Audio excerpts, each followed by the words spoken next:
part of the Dinosaur Hall is, first of all, collecting the dinosaur. Each year you should be in the field at least a month. And back in the olden days, we were in the field about 3 months. But with that in mind, you have the specimen located in the field. You collect that specimen, and collecting a sauropod might take as much as 3 years. Then you've got 3 to 5 years of preparation that has to go on with that specimen. Then you have to research the specimen to find out how everything goes together, because they're never laid out for you well. A model has to be made of the way you think this animal might look, and like a blueprint that you can follow with the rest of your mount. The time it takes to do this might be anywhere from a year to maybe 2 years. And once you're able to move forward and put this animal together, actually it doesn't take nearly as much time as you would think. The main time has already been put into it in the thought and the preparation of the specimen. The specimen, like a Triceratops, for instance, could be armatured and put together so it stands up there in front of the public in a matter of 6 months. Main thing, if you have structural difficulties, then you've got to look at cables and things like this, and these tend to add a little time to the specimen. But I've always felt that you could restore and mount a medium-sized dinosaur in about a year and a half. It's time.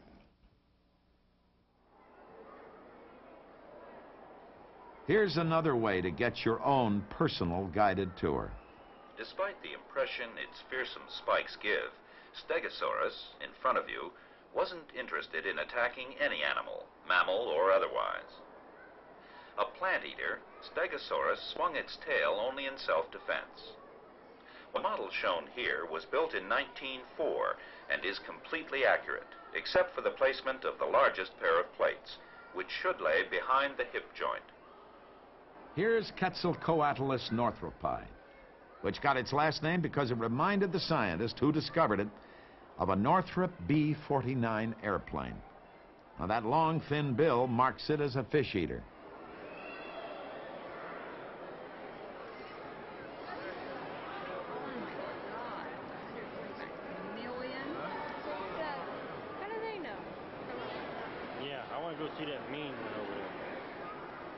These are O.C. Marsh dinosaurs, a lot of them.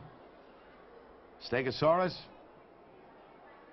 Diplodocus, Triceratops, and a lot more. A fitting memorial to one of the first of the great bone hunters.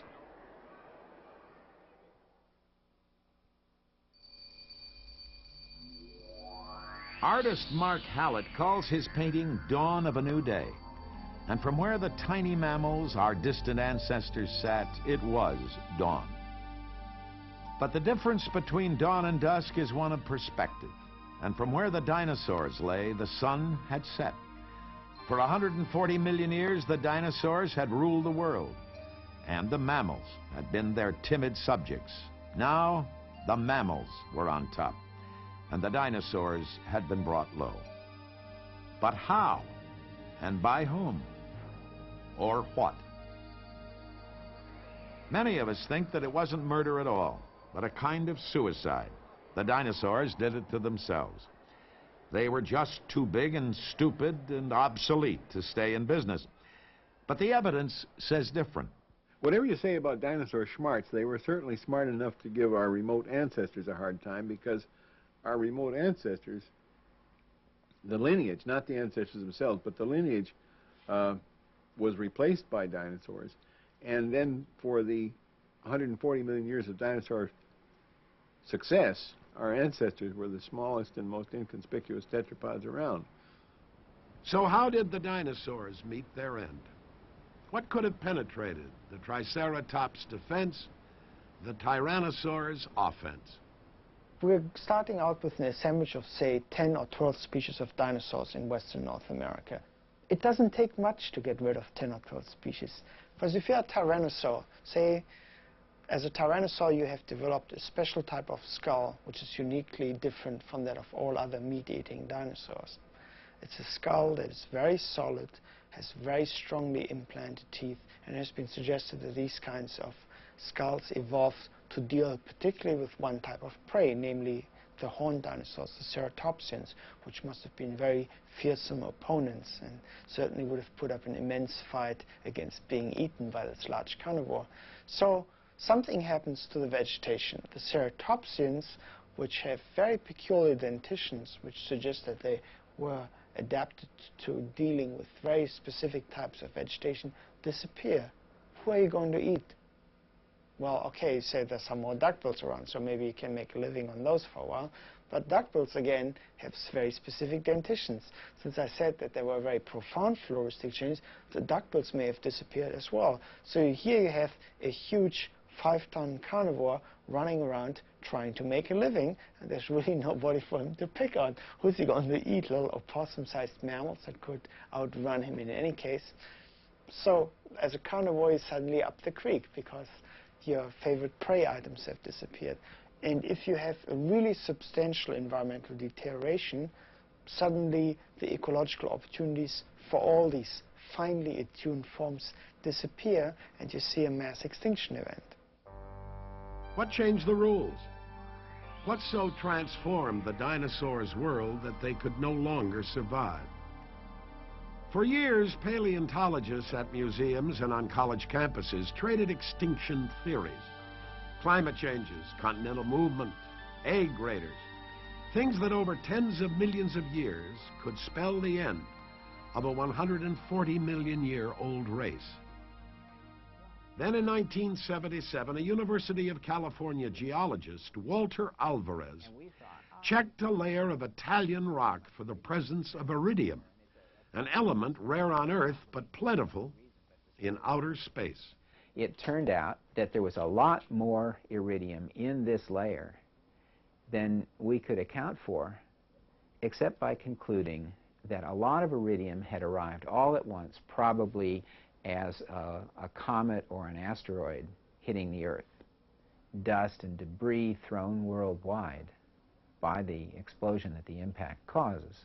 That dust would make it so dark that vegetation would die, it would get very cold, there wouldn't be anything to eat for large animals like dinosaurs, and that the extinction would be fundamentally due to death by starvation.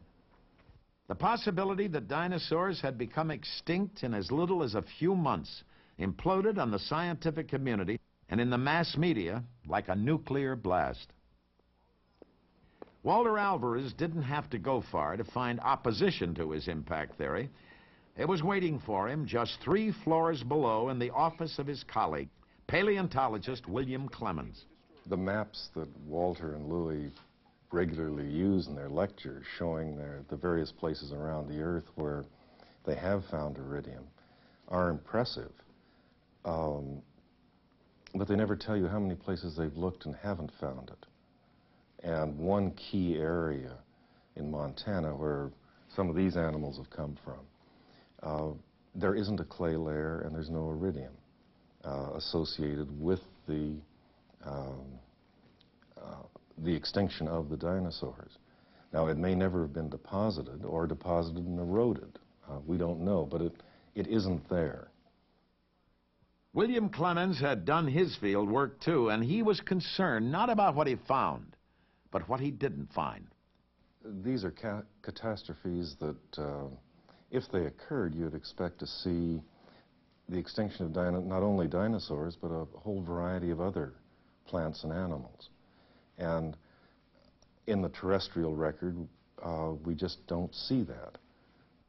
Clemens and other critics claimed that Alvarez had only circumstantial evidence for his impact theory, but the chain reaction was spreading. According to one theory, it wasn't a meteorite at all that hit the Earth, it was a comet. According to another idea, the collision that extinguished the dinosaurs was just one in a series of collisions which triggered mass extinctions every 26 million years. Yet another idea came from Robert Bakker. What killed off the dinosaurs in large part was very mundane, ordinary, earthly effects of mixing faunas. Big warm-blooded animals in particular have many, many, many diseases inside their bodies that they're co-adapted to. But you put that warm-blooded body full of diseases into a foreign environment, diseases will escape. And the biggest threats to us as a human species are exotic pests, foreign diseases, diseases that have evolved in a different animal in a different place. AIDS is an example, just the most recent example. Smallpox devastated North American Indians, many tribes. The Black Death came out of Asia somewhere and devastated Europe.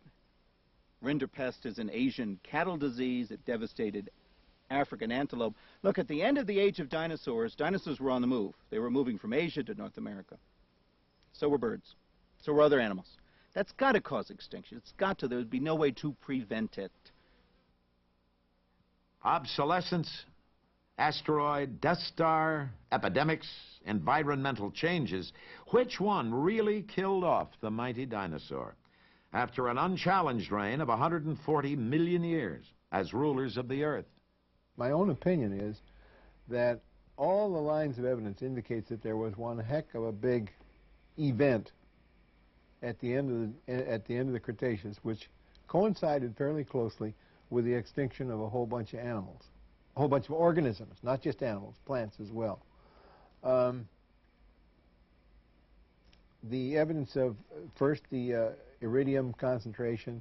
They are now finding tektites and evidence of collision in the forms of shock quartz and that sort of thing. It looks as sure as heck as though something happened. So yeah, my own tendency, which is sort of, I work mostly on mammal-like reptiles, and I'm kind of a sideliner in this field, but my tendency is to accept extinction as a consequence of some very unusual and nasty event, most likely a collision.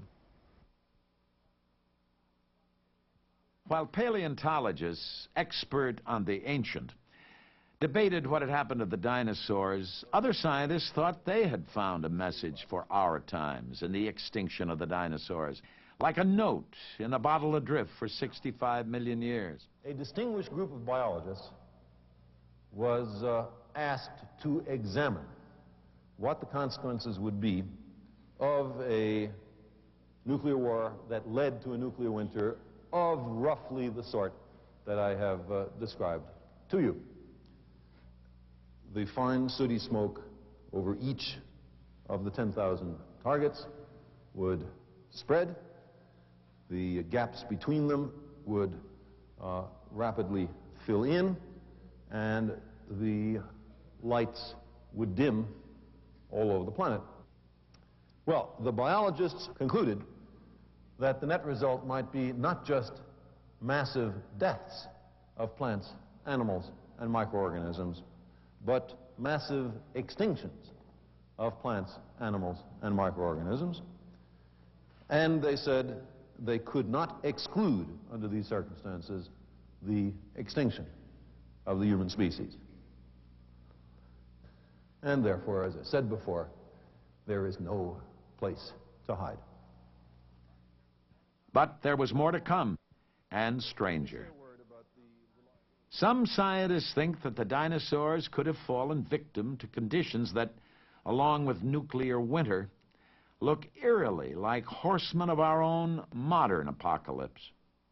If the impact was in the ocean, it would throw a great deal of water up through the atmosphere, would spread around the world. And that with all of that extra water vapor in the atmosphere, you would get a very strong greenhouse effect like we're all concerned about now in terms of carbon dioxide output. But in that case, rather than things getting cold, they would get very hot. And the temperatures might become lethal worldwide. There may have been continent-scale wildfires. And in fact, a graduate student named Wendy Wolbach at Chicago and her professor, Ed Anders, have actually found the soot from these fires now in clay layers like this from that time around the world. And they're showing that there just was an enormous amount of soot distributed. And continent scale wildfires are clearly a serious health hazard to